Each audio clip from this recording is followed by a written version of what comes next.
merutinkan beberapa kebijakan penting. Pertama, tugas Kemenpan adalah menyusun strategi pemindahan pegawai ASN ke IKN. Nah, strateginya seperti apa? Kami sudah siapkan di slide ini. Melakukan koordinasi yang diperlukan dengan kementerian lembaga yang terkait untuk memastikan kelancaran pemindahan ASN, kemudian menyusun rekomendasi penentuan prioritas kementerian lembaga dan unit yang akan dipindahkan ke IKN. Jadi dulu ini saling dorong, udah yang pindah kementerian ini dulu, oh jangan kamu dulu, dan seterusnya. Akhirnya kita putus, kita koordinasikan, semua pindah, tinggal eselon 1-nya siapa, eselon 2-nya siapa, dan seterusnya dan seterusnya. Yang ketiga adalah menyusun rekomendasi dan koordinasi dengan OIKN dan KL terkait dengan penerapan tata kelola pemerintahan digital IKN. Jadi Kemenpan dimandati oleh Bapak Presiden untuk mengurus tata kelolanya. Karena kalau birokrasi ini tata kelolanya dari awal dirancang dengan baik, Bapak Presiden ke depan targetnya ini akan sesuai dengan harapan. Lalu bagaimana proses pemindahan IKN ke Ibu Kota Negara? Setidaknya ada beberapa prinsip. Akhirnya kita putuskan ini. Pertama, semua pegawai ASN KL pada satuan kerja pejabat akan dipindahkan ke Ibu Kota Negara. Yang pertama. Dulu kan kementerian ini dulu. Oh, ini deputi ini dulu. Sekarang udah dibagi rata, ini disepakati, dan ini rapat udah berulang-ulang dengan seluruh kementerian lembaga para sekjen. Jadi Kemenpan RB telah menggelar rapat puluhan kali dengan kementerian lembaga. Yang kedua, skema pemindahan pegawai ASN dilakukan secara bertahap sesuai dengan penapisan kelembagaan dan ketersediaan hunian. Penapisannya seperti apa nanti akan saya sampaikan detail di belakang. Yang berikutnya, setiap pegawai ASN akan mendapat 1 unit hunian apartemen. Ya, prinsipnya itu. Bahwa kemudian di tahap awal sebagian akan sharing, itu adalah bagian kebijakan tambahan yang nanti akan kami jelaskan di belakang. Yang kedua, pegawai ASN yang dipindah pada tahap pertama perlu diberikan tunjangan khusus. Jadi akan ada tunjangan khusus PANS yang menjadi pionir pindah. Nah, nanti tunjangannya seperti apa? Ini dalam waktu dekat akan kita bahas di ratas, menunggu arahan Bapak Presiden, karena kami akan laporkan skema-skema insentifnya seperti apa. Yang berikutnya adalah kita menyiapkan formasi khusus untuk IKN. Presiden telah memerintahkan ada 200.000 formasi yang disiapkan untuk ke IKN.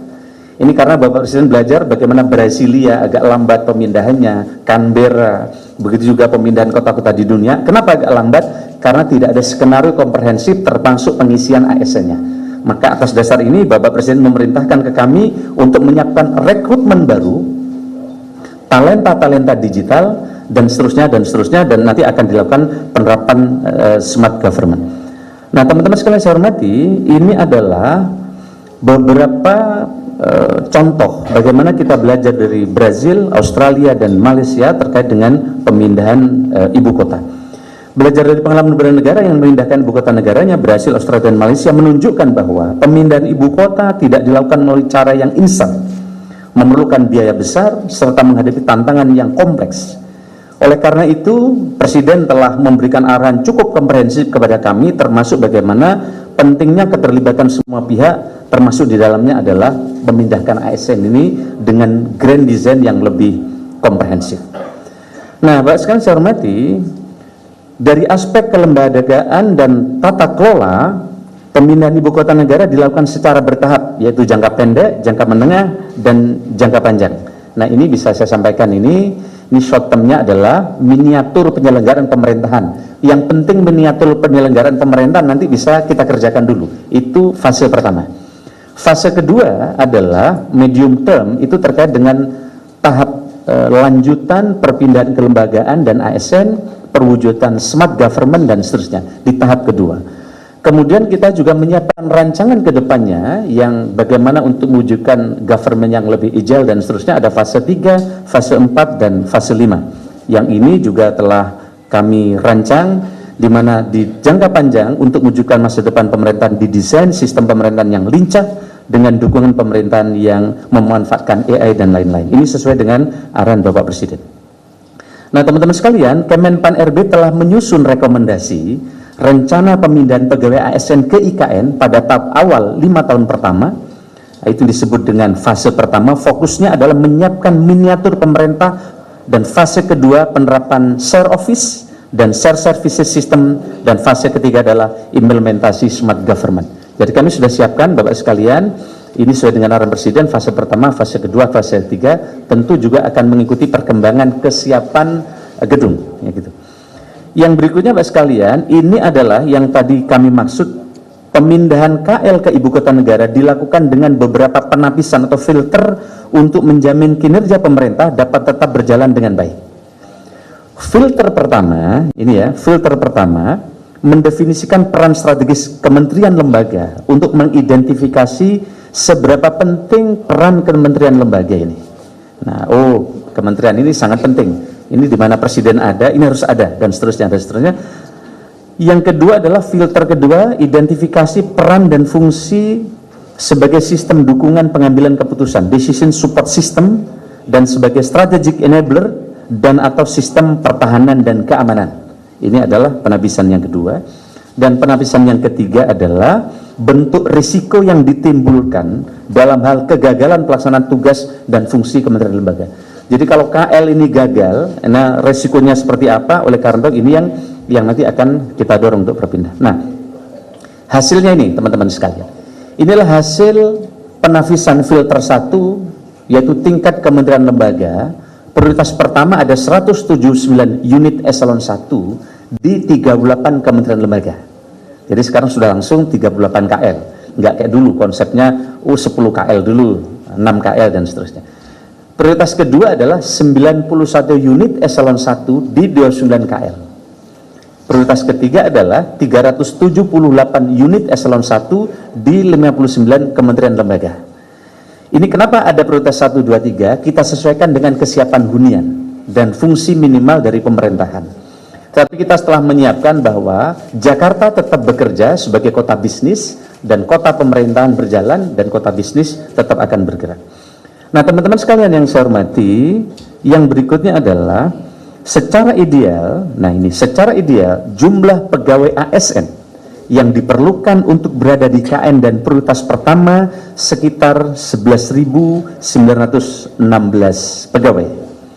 Namun demikian, pemindahan tetap disesuaikan dengan ketersediaan hunian dan infrastruktur IKN. Nah oleh karena itu, kalau prioritas pertama itu ada 11.000 sekian. Prioritas kedua ada 6.000, prioritas ketiga 14.000. Jadi kita siapkan beberapa opsi dan kita terus mendapatkan update dari Menteri PU yang telah menyiapkan infrastrukturnya, dan kami terus berkoordinasi dengan OIKN sebagai otoritas untuk yang bertanggung jawab di IKN. Nah ini adalah teman-teman skenario yang kami sampaikan yang pertama kali saya kira di forum yang seperti ini secara komprehensif di Kemenkominfo. Lalu yang berikutnya adalah terkait dengan rencana pengisian ASN di IKN. Ini penting.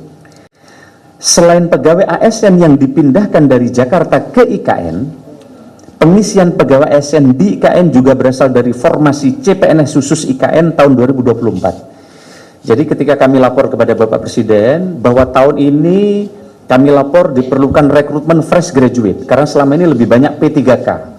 Maka saya dikomplain oleh fresh graduate, Pak Menteri, emang Republik ini Republik honorer katanya.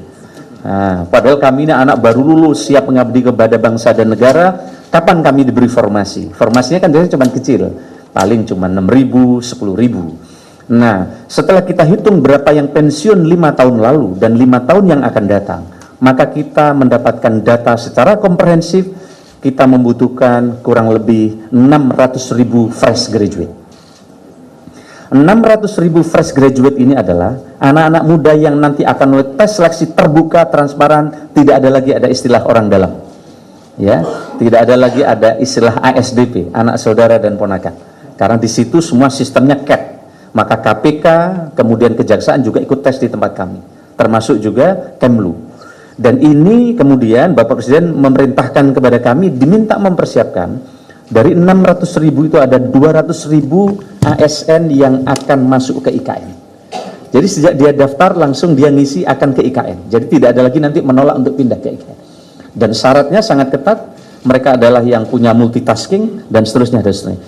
Ini adalah ASN sektor pusat, formasi khusus IKN 2024, kemudian kuota khusus putra putri terbaik. Nah, kami juga dalam waktu dekat, Presiden prinsipnya setuju, tinggal persentasenya akan dibawa di ratas. karena nanti persaingan sangat ketat untuk masuk ke IKN, peminatnya, trennya sangat banyak. Nah ini kan banyak yang tanya ke saya, Pak, katanya banyak yang nggak mau pindah ke IKN. Padahal justru secara informal, bahkan yang formal ke saya, banyak yang mereka tidak masuk dalam skenario pemindahan ke IKN, minta dipindah ke IKN. Ada dokter, ada profesional, latar belakangnya yang mereka kemudian di ASN, dan ini menurut saya sesuatu yang menggembirakan.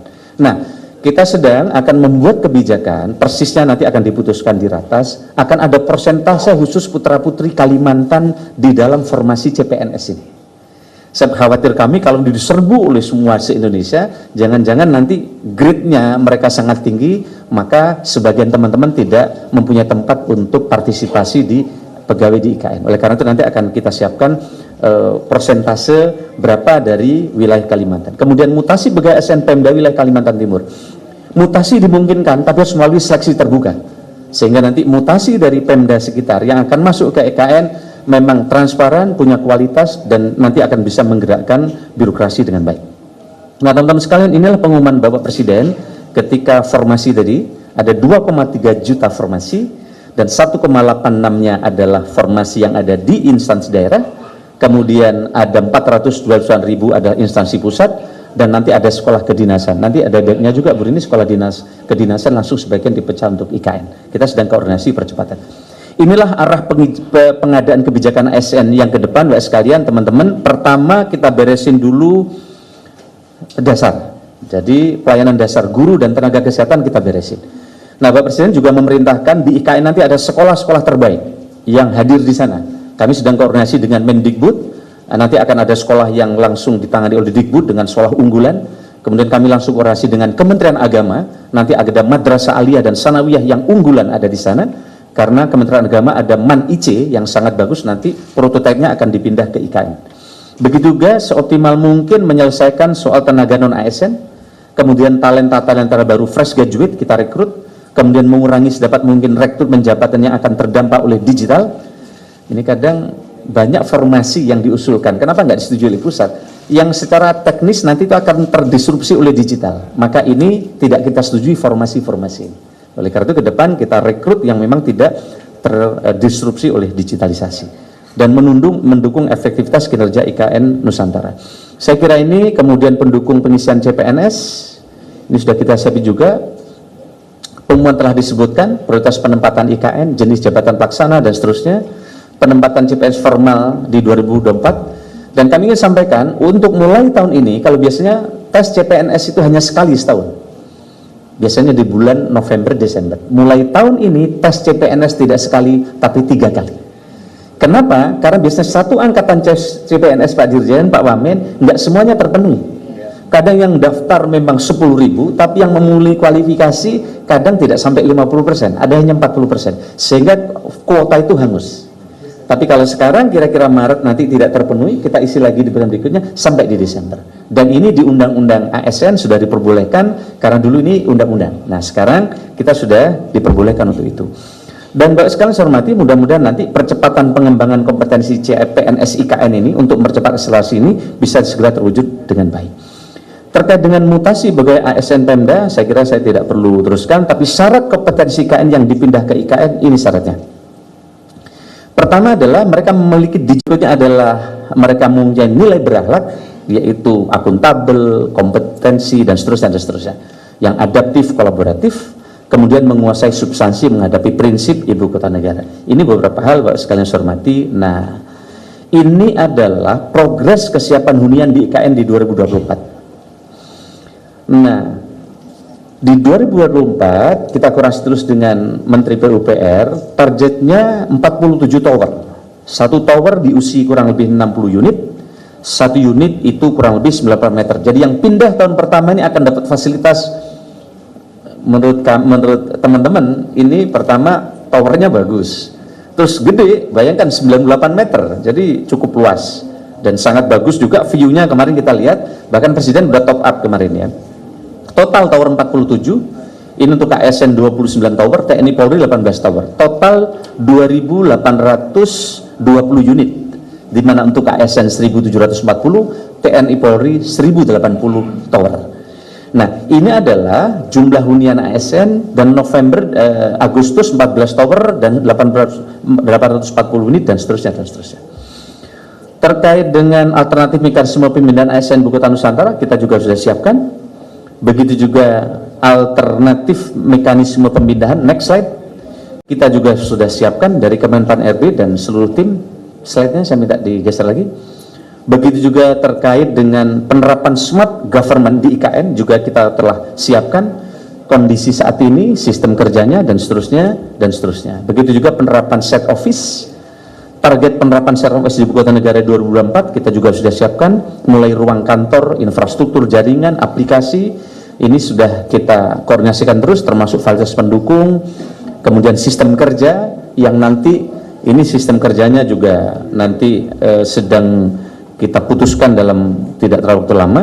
Kemudian 4 langkah percepatan transformasi digital pemerintah, ini mulai pembangunan IKN sebagai kota cerdas berkelanjutan, kemudian penguatan OIKN melalui PMU transisi perpindahan ke IKN, kemudian percepatan pembangunan smart government sebagai fokus awal perpindahan ke IKN, dan percepatan persiapan kementerian lembaga untuk perpindahan tahap awal ke IKN. Inilah peran OIKN dalam pemindahan transisi. Beliau menyampaikan bahwa saya membayangkan bahwa kalau kita bisa mengintegrasikan dan mengkoordinasikan seluruh sumber daya lintas sektor, maka lompatan itu akan terjadi dari negara yang kategorinya para kembang untuk masuk ke negara maju. Saya kira ini arahan Bapak Presiden waktu itu. Nah, sekalian saya kira ini, nanti kalau ada pertanyaan-pertanyaan kami akan sampaikan kalau bisa kami jawab. Terima kasih teman-teman sekalian. Baik, rekan-rekan media, pertanyaan diajukan, mohon tidak terlalu panjang, singkat dan jelas, dan nanti sebutkan nama dan dari media mana. Kesempatan pertama kami berikan. Sekali lagi, rekan-rekan media yang mau bertanya, kesempatan pertama dari media mana? Baik, mohon mikrofonnya. Bapak, saya Erik dari NHK. Di sebelah sini. Izin Pak. Agak maju Mas, nama dan dari media mana? Saya Erik Pak dari NHK Jepang. Izin mau penegasan aja Pak, untuk fase pertama itu pemindahannya timelinenya kapan Pak? Apakah memang Oktober atau kapan tahun ini? Terima kasih. Baik. Ada lagi yang lain? Oke, pertanyaan kedua. Kita kumpulin pertanyaan dulu, 3 pertanyaan kalau begitu ya Pak Menteri. Ya. Pertanyaan kedua, sebelah kanan Pak, nama dan dari media mana Mas? Izin Pak, Bagus dari Antara. Tadi kan ada prioritas pemindahan nih, tapi Bapak tadi di awal disebutkan bahwa semuanya dipindahkan gitu. Nah itu ada tenggat waktunya, misalnya prioritas 1, 2, 3 kapan gitu. Lalu yang kedua Pak, kemarin di DPR para anggota DPR-nya bilang bahwa ingin DPR dipindahkan yang paling terakhir gitu Pak ke IKN. Nah itu tanggapannya seperti apa dari Bapak? Ya, terima kasih Pak. Baik, dari Antara. Baik, yang ketiga di sebelah kiri ya. Maaf, tidak terlihat dari sini. Baik, saya jawab dulu kalau ada. Siap, silakan Pak. Baik, teman-teman sekalian, pemindahan tadinya bulan Juli akan pindah ke IKN. Maka Juli sebagian menteri ada yang pindah, termasuk Pak Basuki. Tapi untuk ASN, karena Agustus nanti akan ada upacara di IKN, dan untuk pelaksanaan upacara itu supporting sistemnya sangat besar. Ada ribuan orang juga akan tentu bukan hanya datang, tapi bermalam dan seterusnya. Maka kami mendapatkan arahan dari istana bahwa pemindahan bertahap, tetapi ASN akan mulai pindah setelah Agustus, setelah upacara, karena upacara akan dipakai oleh seluruh peserta upacara di IKN, yang itu memerlukan apartemen penginapan yang cukup banyak, sehingga pemindahan tahap pertama ini setelah Agustus, insya Allah September pemindahan, tapi Juli para menteri sebagian ada yang mulai pindah ke IKN. Nah, yang berikutnya adalah soal DPR, saya tidak mau komentar nanti biar OIKN dan Seknek, tetapi kita sudah menentukan prioritas-prioritas, tadi udah saya jelasin dengan detail di depan, berdasarkan kesiapan hunian. Meskipun kami lihat udah sangat cepat. Saya ke sana 3 bulan, 4 bulan nggak ke sana kaget, orang datang tiba-tiba gedung udah berdiri luar biasa. Apalagi progresnya, targetnya di dalam waktu dekat ini bandara dan tol juga akan jadi. Nah, terkait dengan prioritas siapa yang akan pindah tadi, saya minta slide ke-31 teman-teman sekalian.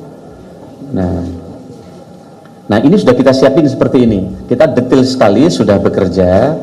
Misalnya prioritas pertama itu ada Sekjen DPR, Sekjen DPD, MPR, BPK, Mahkamah Agung, Komisi Yudisial, Menko Marves, Kemenko Kepribadian, Menko Polhukam, Menko PMK, Kementerian Pertahanan, Dalam Negeri, Luar Negeri, Kumham, Keuangan, PUPR, Bappenas, Pan-RB. Nah, kami termasuk yang pertama ini. Pan-RB, ATR BPN, Setnek, LHK, ESDM, Kesehatan, Perdagangan, Kominfo. Nah, Kominfo termasuk pertama kita ini, kemudian Sekretariat Kabinet, BMKG, Bappenas, BPIP, BIN. Nah, ini prioritas pertama kita. Itu untuk 179 eselon 1. Tapi jika nanti hanya 91, maka ini prioritasnya mulai Seknek sampai Kementerian ATR dan seterusnya. Jadi ini teman-teman sekalian yang bisa saya sampaikan. Jadi kami sudah detail untuk skenario pemilu dan ini sudah dibahas berkali-kali bersama para sekjen di seluruh kementerian lembaga. Terima kasih.